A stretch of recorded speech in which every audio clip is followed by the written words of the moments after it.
Hey guys!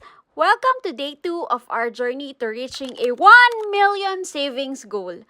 Habang nag-iipon kami, hindi rin namin pwedeng kalimutan ang mga mothers, nanay na isa sa may pinakamalaking parte ng support system namin. Late na nga kami nagising dahil nagpahinga kami ng bonggang-bongga after ng nakakapagod pero super fulfilling na pagbubut namin kahapon. Makikita nyo naman sa previous video kung gaano kami napagod pero sobrang worth it. Isa sa mga naisip namin today, syempre katulad to kahapon, bago to sa paningin nyo guys, spin the wheel. Para lahat sana ay may chance makatanggap ng simple gift dahil limited lang muna ang kaya naming ibigay ngayon.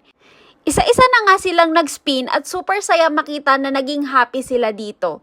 Kung makikita nyo, dito nga si Lola, nakailang better luck next time na siya, na para bang inubos niya na lahat ng slot for better luck next time. Pero dahil Mother's Day naman, deserve niyang sumaya kaya binigyan na rin namin siya ng extra gift.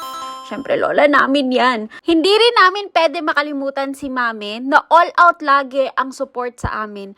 Ganon din si Mama na palaging nandyan para samahan at suportahan kami sa lahat ng bagay. Ayun lang naman, Happy Mother's Day sa lahat ng mamas out there. Salamat at bukas po ulit ha. Bye! Meron din ako sa akin.